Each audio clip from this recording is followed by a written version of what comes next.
situação. Aqui nós estamos falando de um dia que Deus tinha marcado. E é interessante que o texto diz que a casa se encheu. A casa se encheu.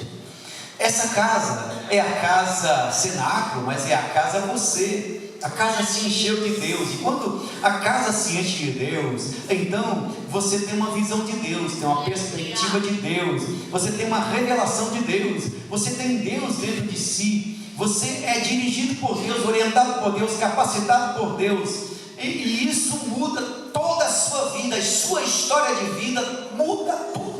Por exemplo, Saulo de Tarso tinha uma agenda. A agenda dele era perseguir os cristãos. E ele achava que estivera ou estava dentro dos planos de Deus. Mas Deus tinha algo com ele na estrada de Damasco. Quando ele encontrou com Jesus, a agenda dele caiu, ele e a agenda dele. Caiu ele e os planos dele. Caiu ele e as perspectivas. Caiu ele e todos os seus diplomas, todos os seus cabedais. Caiu ele. E ele agora olha para o céu e diz: quem és tu? Eu sou Jesus, a quem tu persegue. Que farei? Muda tudo. Vai para Jerusalém, ou melhor, vai lá para a rua direita e fica lá, porque eu já tenho o meu servo Ananias. Deus falou com Ananias, que Ananias tinha uma intimidade com Deus. Eu admiro essa intimidade desses homens, uma intimidade com Deus. Deus falou: Ananias, vai lá na rua direita, olha para um homem chamado Saulo. Mas Senhor, esse homem é perseguidor no bar, ele é um dos meus, ele vai sofrer.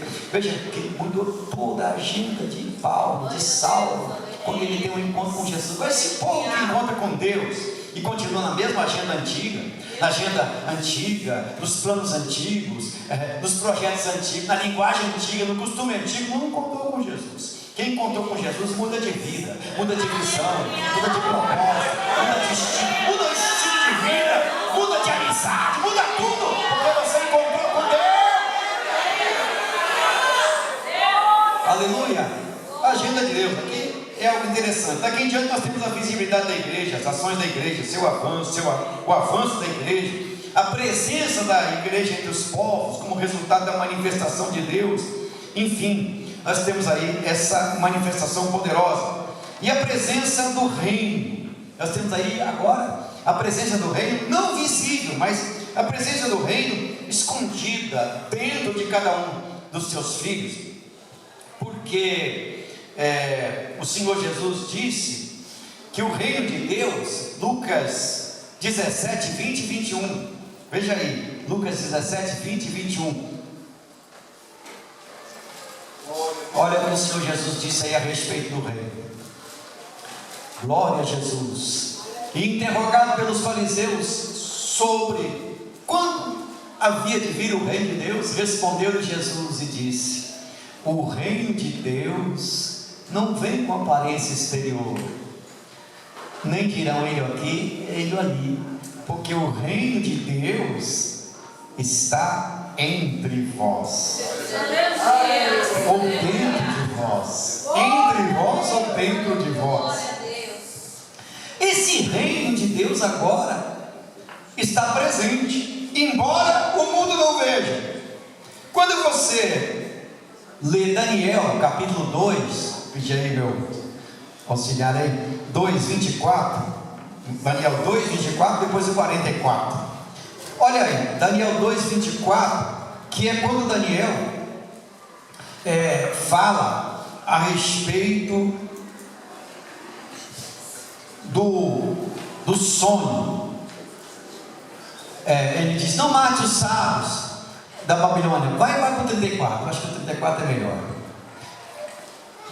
Aí ele diz, já diante de Nabucodonosor: você estava vendo quando uma pedra foi cortada assim ao fio de mão, qual feriu a estátua nos pés de ferro, de barro e o esmiuçou. Agora vai para o 44. Mas nos dias desse reis, o Deus do céu levantará um reino que não será jamais destruído, e este reino não passará a outro povo, esmiuçará e consumirá todos esses reinos, mas ele mesmo subsistirá para sempre. Quando a gente fala desse reino, porque o Nabucodonosor teve um sonho e esqueceu, e porque ele esqueceu, queria matar os sábios. De repente, Daniel, que não tinha, nem sabia o que era, foram buscar Daniel para matar, quando nem tinham procurado para interpretar o sonho, porque eles foram atrás dos feiticeiros. O mundo também é assim. Daniel falou: mas por que o rei quer matar os sábios? Aí contaram a história. O rei, Daniel, disse: não mate os sábios agora, Fala para o rei esperar um pouco. Ele foi orar. E o crente é assim. O crente resolve tudo na oração. Você tem algum problema difícil? Alguma coisa impossível? Vai para a oração. Vai orar. Vai rezar. Porque tem crente que, ao invés de orar, reza. Vai orar. O que eu falo reza? Fica repetindo um montão de coisa que não tem nada a ver. Tem gente até que vai orar quando vai dormir. Depois de uma hora ele acorda, doendo aqui e ali, porque ele dormiu orando. Então veja bem, Daniel orou de verdade. Orou, e Deus revelou para Daniel o que o rei tinha pensado antes de sonhar. E ainda revelou um sonho. Daniel contou para o rei. E aí deu a interpretação. Então, o rei estava olhando, perguntando o que seria depois. Aí o rei sonhou com uma estátua enorme, cabeça de ouro, brasa, prata, bronze, ferro, uma estátua enorme. Enquanto o rei estava olhando essa estátua, uma pedra foi cortada da montanha, sem auxílio de mãos, e bateu nos pés da estátua, e acabou com a estátua, virou vento, e a pedra foi crescendo, crescendo, crescendo, crescendo, crescendo, crescendo, crescendo, e tomou o mundo. O que é isso? É Cristo. A pedra é Cristo, e essa pedra já nasceu, ela se encarnou. Aleluia. E esses reinos, esse povo que está cantando aí, eles estão fazendo tudo o que pode, o capeta com eles, mas eles estão com os dias contados, porque a pedra está aí. A pedra está aí, esses reinos. Isso acontecerá visivelmente no milênio, porque quando Cristo voltar na sua segunda fase, a segunda vinda, ele vem com toda a igreja, porque a igreja já celebrou a ceia das bodas do Cordeiro, enquanto o mundo estiver mergulhado aqui na perseguição do anticristo, batalha do Armagedon. Quando os judeus não têm para onde olhar, não terão para onde clamar, eles clamarão pelo unigênito do Pai, eles não têm saída. E de repente aparecerá no céu o sinal, o Filho do Homem, vindo com grande poder e grande glória. E diz, 2 aos Tessalonicenses, capítulo 2, ele olhará aquela cena e fará assim, acaba com o anticristo, falso profeta, acaba com tudo, ele vem, Jerusalém que desce, estabelece o milênio. E diz o texto que todas as nações têm que se inclinar diante dele. Aquele que ousar se revelar, quando o olho apodrecerá, a língua apodrecerá, é o tempo que a terra se encherá do conhecimento do Senhor, como as águas cobrem o mar.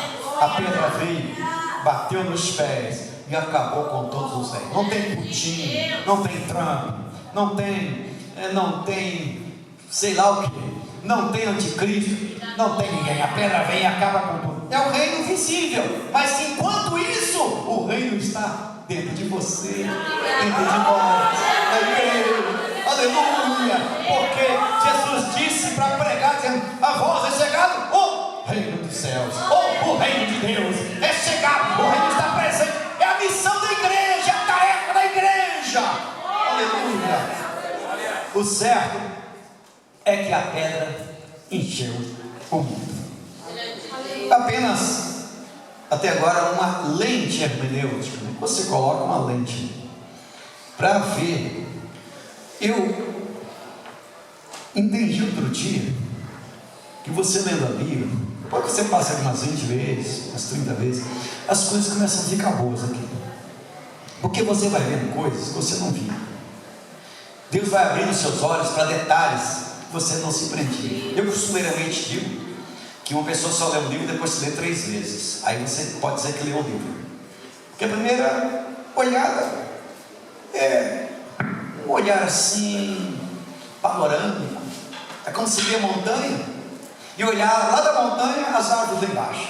Aí você olha da montanha e vê lá um pé de abacate. Você olha o pé de abacate, olha o pé de limão, você está na montanha. Olha o pé de laranja, você está na montanha. Olha a manga, está na montanha. Um dia você resolve descer da montanha e ir lá perto que você ficou a vida inteira dizendo que era limão, e você descobre que era laranja. Meu Deus, o povo que não lê a Bíblia fica pregando que não sabe, né? Fica pregando. Aí você vai ver que o abacate não era abacate, era outra coisa. O abacate era manga. Você vai ver que muitas coisas que você dizia que era, meu Deus, mas quanto tempo eu fiquei dizendo que era a segunda ou terceira leitura. Aí depois você vai aprofundando, aí você vai sentir o sabor da fruta, você vai ver as vitaminas da fruta, essas coisas maravilhosas. Então, eu observei, orando outro dia, que você abre a Bíblia, vai ler um versículo. Aí você vai meditar naquele versículo, uma porta se abre. E você entra naquela porta e navega naquela porta. Você entra dentro de uma casa e você analisa aquela casa. Um versículo. Você analisa os contos daquela casa, a beleza daquela casa. Você analisa a origem da madeira, a origem da pintura, os quadros. Mas você está num versículo e abriu uma porta dentro de uma casa. E você fica lá admirando. E se você não tomar cuidado, você fica a vida inteira naquela porta. Mas quando você sai daquela, entra em outra, tem outra porta. Você sai daquela, tem outra porta. Essa é a Bíblia. A palavra de Deus. Inesgotável. Inesgotável. Você estuda, você recebe revelação importante, fundamental na palavra de Deus para entender os seus mistérios. Bom, é a chamada lente hermenêutica. 1 Pedro 1, verso 1 e 2, ali fala que a igreja é eleita segundo a presciência de Deus. Depois, aos Efésios, capítulo 2, 20 e 22, diz que nós somos edificados sobre o fundamento dos apóstolos e profetas. Então, a igreja está bem solidificada, a igreja está bem fundamentada, mas a igreja tem um propósito. O propósito da igreja é maravilhoso, porque primeiro a gente tem que saber o que é igreja. Igreja não é um grupo social que os membros se reúnem ocasionalmente para gozar a companhia uns dos outros, para se divertir e trocar ideia. Isso não é igreja. Igreja não é uma casa de saúde onde os deformados espirituais e os moralmente anônimos tratam dos seus males hereditários. Isso não é igreja. Igreja não é um ajuntamento de pessoas. Igreja não é organização humana. Igreja não é propriedade humana. Igreja é o corpo de Cristo.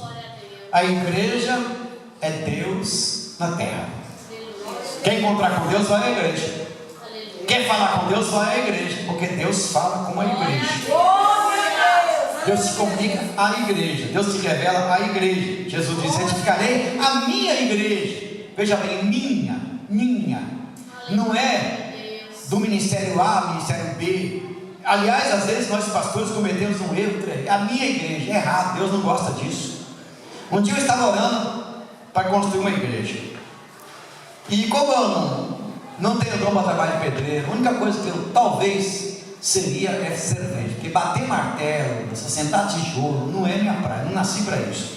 Tudo bem, a gente até se esforça, mas não nasci para isso. Eu falei: sabe uma coisa? Eu vou orar, a gente precisa de ofertas, eu vou passar uns dias na igreja orando. Eu chegava na igreja de manhã e orava o dia inteiro para Deus abençoar os irmãos, abençoar quem estava trabalhando, a família, abençoar os contribuintes. E aí aconteceu os milagres. Um dia a porta abriu e eu orando, viu? Uma mulher colocou um pacote de dinheiro no púlpito. Eu fui orar e falei: meu Deus, aí continuei orando, só orando. Quando a igreja já estava alicerçada, o alicerce estava feito, batia a primeira laje, o Espírito Santo falou assim para mim: a igreja não vai ser construída. Eu parei de orar e falei: meu Deus, mas como não vai ser construída? Porque já bati a primeira laje. E o Espírito Santo falou no meu ouvido, do jeito que eu falo com você aqui, com vocês.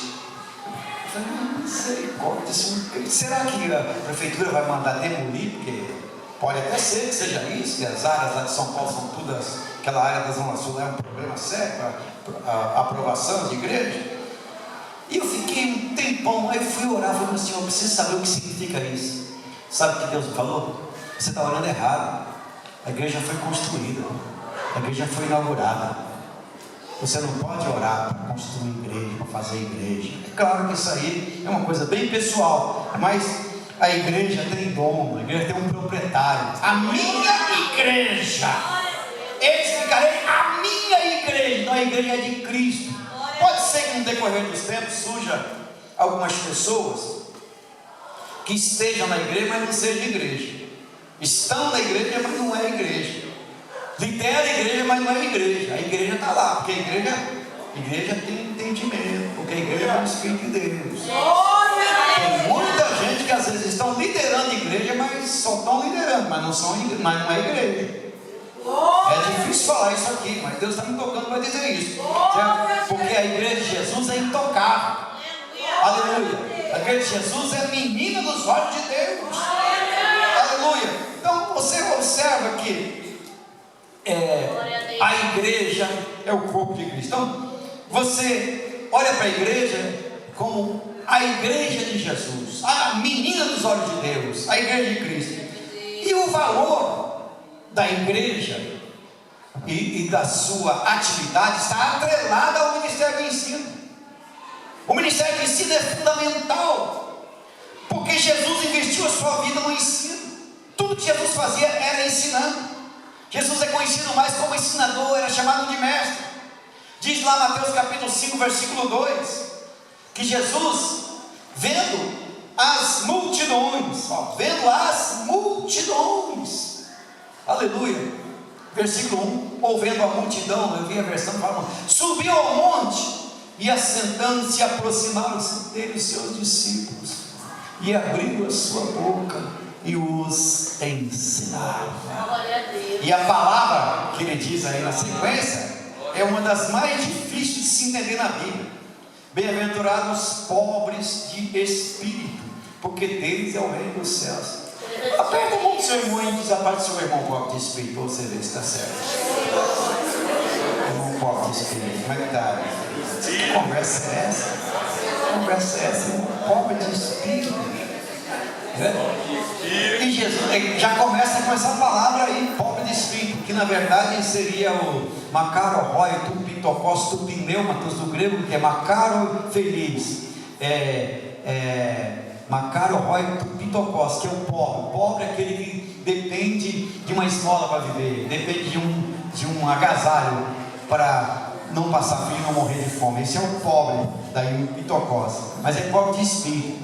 Aí é que entra a hermenêutica. Espírito, porque você é espírito, Deus é espírito. Você é pequeno, Deus é grande. Então você, em relação a Deus, é tão dependente, assim como um mendigo é dependente de uma esmola ou de uma roupa para viver. Assim nós somos dependentes. Bem-aventurados pobres de espírito. Então o ensino de Jesus é algo tremendo, pastor. Aleluia. E veja bem, eu destaco aqui a maneira, porque quando a gente estuda o método de Jesus, nós temos um educador aqui no Brasil que já partiu para a eternidade, o nome dele é Rubem Alves. Ele tinha uma metodologia muito diferente do Paulo Freire. A metodologia de Rubem Alves como educador é aquele cujo interesse era colocar a matéria dentro do aluno, não através de decoreba, mas é arrumar meios para que o aluno se embriague na matéria. E quando estiver cheio da matéria, ele vai ministrar essa matéria da forma que for preciso para cada momento. Essa era a visão de Rubem Alves, que era baseado na visão de Jesus, que ele era um evangélico, embora nos últimos anos da vida tenha meio atrapalhado, mas a visão dele era uma visão teológica. E Jesus era exatamente esse tipo de ensinador. Jesus nunca respondia uma pergunta de imediato. Se você perguntasse a Jesus alguma coisa, ele te fazia uma pergunta, e Jesus te fazia uma pergunta para você pensar. Por exemplo, parábola do bom samaritano. Veio um mestre e perguntou a Jesus a respeito do mandamento e tal, aquela coisa toda. Depois falou do próximo, do amor. Aí Jesus contou a parábola, aquela parábola que nós conhecemos. Depois no final ele disse: quem foi? Aí o homem respondeu de acordo com a parábola. Jesus vai e faz a mesma coisa. Outra ocasião foram tentar pegar Jesus na moeda de César. E eles estudaram, levaram a moeda e perguntaram a Jesus: é lícito dar tributo a César? Jesus disse: me dê a moeda. Deram a moeda e perguntaram: de quem é essa moeda? De César. Dá a César o que é de César, e a Deus o que é de Deus. E Jesus outra vez foi perguntar para Jesus: o batismo de João era de Deus ou dos homens? Ou melhor, isso foi Jesus que respondeu. Eles perguntaram para Jesus: com que autoridade o Senhor faz essas coisas? Eles estudaram para perguntar isso. E Jesus olhou para eles e disse: eu vou fazer uma pergunta para vocês. Se você me responder a pergunta, eu também respondo com que autoridade eu faço essas coisas. O batismo de Deus, o batismo de João, era de Deus ou dos homens? Aí eu imagino eles pensando: se falar que é de Deus, ele vai perguntar por que não cremos. Se falar que é dos homens, todos nós tememos a João Batista, e é necessário, talvez sejamos apedrejados. O que a gente vai falar? Ele fala para o outro, é melhor falar que nós não sabemos. Aí foi para eles: nós não sabemos, então também eu não digo com que autoridade eu faço essas coisas. Então veja que Jesus tinha um método extraordinário. Ele colocava as pessoas para pensar. Tem muita gente que não convidaria Jesus para os congressos hoje. Muitos crentes, muitos congressos, nem convidaria Jesus, não convidaria Jesus, nem convidaria Paulo. Não convidaria. Porque na pregação de Paulo tinha gente até que dormia. Mas só que depois que caía e morria, Paulo ia lá, orava e ele ressuscitava. Eu imagino que aquele moço Eutico nunca mais queria ficar na janela, queria ficar no primeiro lugar, queria olhar para a janela e disse, não, janela nunca mais. Então eu destaco aqui a importância do ministério de Jesus e também como Jesus ensinava. Jesus, por exemplo, imagina Jesus andando nas ruas da Galileia, uma hora Jesus para, olha para o céu, aí todos param. E talvez alguém pergunte a Pedro, que era o interlocutor, mas Jesus falou, o que ele está fazendo? Olhando umas aves voando no céu. Porque quando todos estavam olhando para o céu, eles olharam as aves do céu. Não plantam, não semeia celeiro, todavia o vosso Pai Celestial os alimenta. Eles olhavam para as aves, a imagem da ave ficava lá. Olharam os lírios do campo, e dessa maneira Jesus ia ensinando, mostrando às pessoas a necessidade de pensar, a necessidade de encontrar as respostas que Deus já colocou dentro da gente. É só colocar nossa alma diante do Senhor. Eu destaco aqui, já estou chegando à finalização, a importância da escola dominical para a igreja, como propósito. A IBD é fundamental em vários aspectos. No alcance, ela vai adiante, ela alcança mais do que uma pregação. A escola dominical alcança mais do que uma pregação, porque ali o aluno pode ouvir. Na conquista, o ensino é mais convincente, porque numa sala de aula você sempre tem mais produtividade, você interage melhor. No ensino, o ensino é sistemático, você pode fazer um planejamento pedagógico. No treinamento, você pode usar várias estratégias na sala de aula, colocar o aluno para apresentar trabalhos, fazer pequenos evangelismos, pequenas salas, pode trabalhar com salas remotas, enfim, fazer estudos na praça, essa coisa toda. Na edificação, então a IBD é uma agência de ensino. Agora, como é que você pode melhorar o seu aprendizado? Quando você faz uma revisão de uma matéria em 24 horas, você tem 80% de absorção do ensinamento quando você faz uma revisão. Eu tenho costume de ouvir tudo anotando, e se eu estivesse aqui ouvindo, eu estava com um caderno, já tinha umas 3, 4 páginas anotadas. Os irmãos da igreja estão aprendendo a fazer isso comigo lá, porque aí eu vou depois dar uma revisada e falei, meu Deus, ele falou isso, falou aquilo, quer dizer, eu vou absorvendo, e muita coisa que eu escrevo eu aprendo no púlpito. O pregador vai lá e Deus leva ele num lugar de revelação e começa a entregar coisas que ele nunca falou na vida dele. Igual esses dias eu estava pregando na igreja, minha prima que veio da Itália estava lá, no nosso bom, e ela disse que no meio da mensagem eu falei que muitas pessoas que saíram do Brasil vão voltar, e me falei um montão de coisa. Eu falei, mas como é que você acha que eu falei isso, que eu não lembro mesmo? Mas na mensagem é a revelação de Deus, e às vezes acontece aquele fato que já aconteceu comigo. Eu estar pregando na igreja e de repente termina o culto, a pessoa vem na frente se consertar, aí no outro culto eu prego, continua a mensagem, a mesma pessoa vem na frente se consertar, e eu falo assim, irmão, o que aconteceu com você? Não, pastor, é o seguinte, o senhor estava pregando, de repente o senhor parou de pregar, olhou para mim e começou a falar a minha vida. Começou a falar que eu sou viciado em pornografia, que o meu quarto está cheio de pornografia, minha mente cheia de pornografia, e começou a descrever minha vida. Aí eu fui me consertar com Deus e tirei tudo do meu quarto. Depois no outro culto o senhor continuou pregando a mensagem, mas depois você parou e olhou para mim e falou assim, você tirou pornografia da mesa, tirou daqui, dali, mas na sua carteira do lado esquerdo você ainda tem 2 calendários pornográficos. Eu puxei a carteira e lá estava, meu Deus, estava nesse lugar. Por isso que eu vim a segunda vez me consertar. Falei, irmão, não falei isso, mas de jeito nenhum. Você acha que eu vou falar um negócio? Não, o senhor falou. E eu tanto é que eu fui na frente e falei, mas o que aconteceu naquele culto, meu Deus? O que aconteceu naquele culto? Eu fui analisando, foi uma hora que Deus me tomou em línguas. E eu falei mistério, falei em língua, ele entendeu tudo em português. Então, Deus faz coisas tremendas no culto. Aleluia. quando você está num culto adorando a Deus, faz coisas maravilhosas. Então por isso que eu falo, você tem que pegar a palavra profética. De repente a palavra profética para você é outra para o outro, não é a mesma, porque Deus tem especificidade, maneira de trabalhar. Então é interessante você fazer a revisão. Utilize material impresso. Material impresso é muito bom para dar aula. Faça conexões, faça associações na sua palestra, mostre figuras, isso é tudo muito importante. Estude antes de dormir, procure relembrar a matéria, use cartões de memória, existem muitas coisas. Ouça e faça anotações, porque aquilo que você ouve e anota, você consegue absorver. É assim que a gente estuda. E no dia que você vai prestar exame alguma coisa, não estude, estude antes. Estude antes. No dia que você for prestar alguma coisa, vai olhar a natureza, vai ouvir uma música, aí você vai prestar alguma coisa, vai dar tudo certo. Bom, meus irmãos, isso é para absorver o que é ensinado, porque é muita coisa que a gente ouve e passa em branco, né? Passa em branco.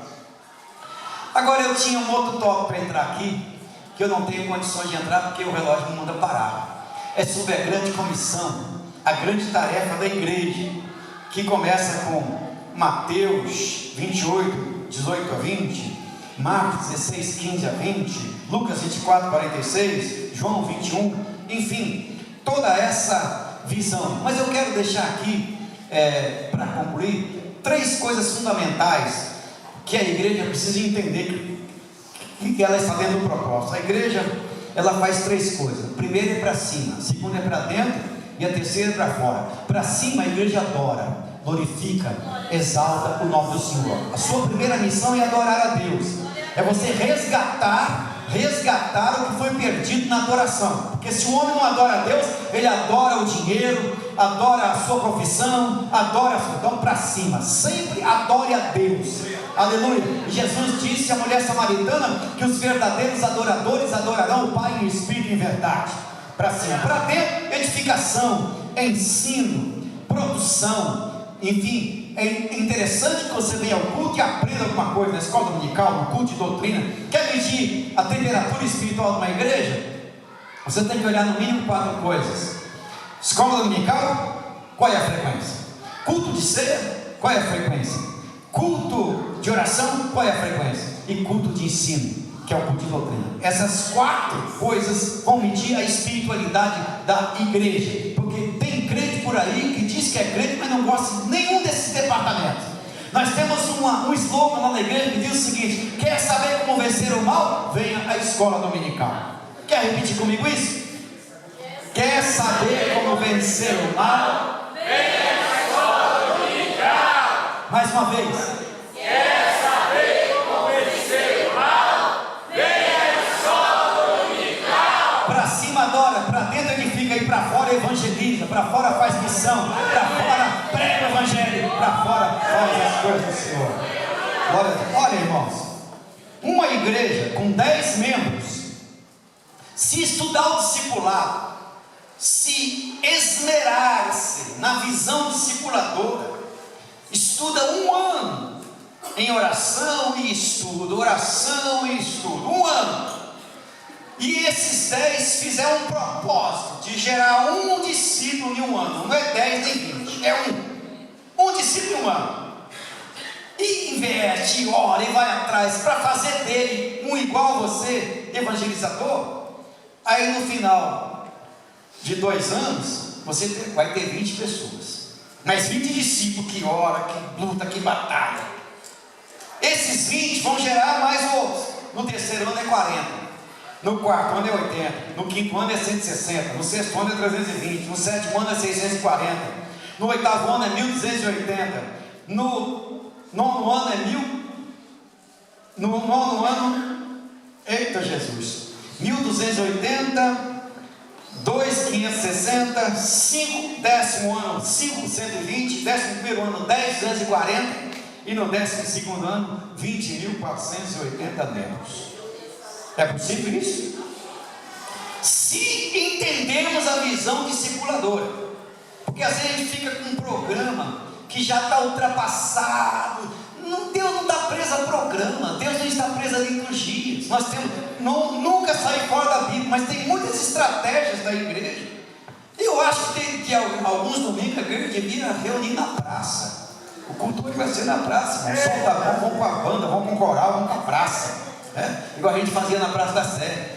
Entendeu? A igreja tem que se espalhar pelos lares, pelas casas. Cada crente da igreja deve ser um discípulo, que gera um discípulo. E se você passar um ano sem gerar uma alma, é motivo de você chorar nos pés de Jesus. Se a igreja entender isso, irmãos, logo logo a gente alcança o mundo.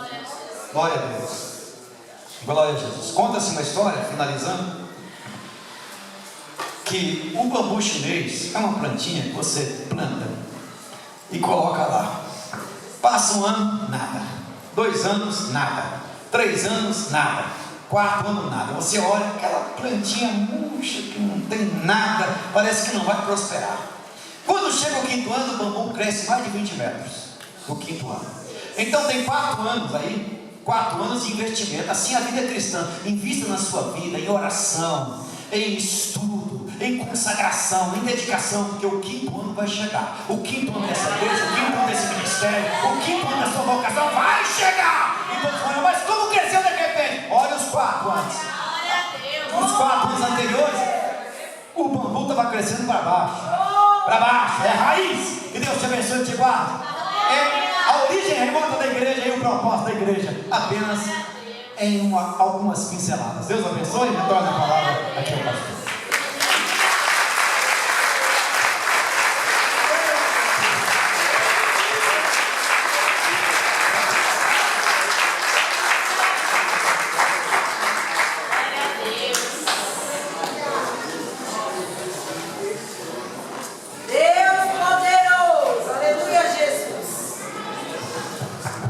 Amém, irmãos? Amém. Deu para aprender alguma coisa? Amém. Vem para a escola dominical, vocês vão aprender muito mais. Infelizmente, né, nem todos têm esse desejo, né, de estar na escola dominical. A gente sabe, não sei, o César, né, que é superintendente, o irmão Edivaldo, a dificuldade que a gente tem de agregar o povo na escola dominical. Não é fácil, né, irmã? É muito difícil mesmo.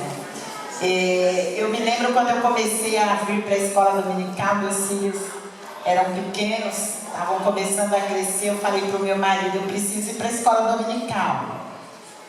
Aí ele não era evangélico, né? E ele falava assim, agora vai sair no domingo também? Eu falei, eu preciso levar meus filhos para a escola dominical, né? E assim eu comecei vindo, trazendo meus filhos, comecei a me interessar, né, por aqueles estudos que eram ministrados no domingo, e estou aí até hoje, para a glória de Deus, né? E eu convido a todos, né, aqueles que não fazem parte ainda da escola dominical, que venham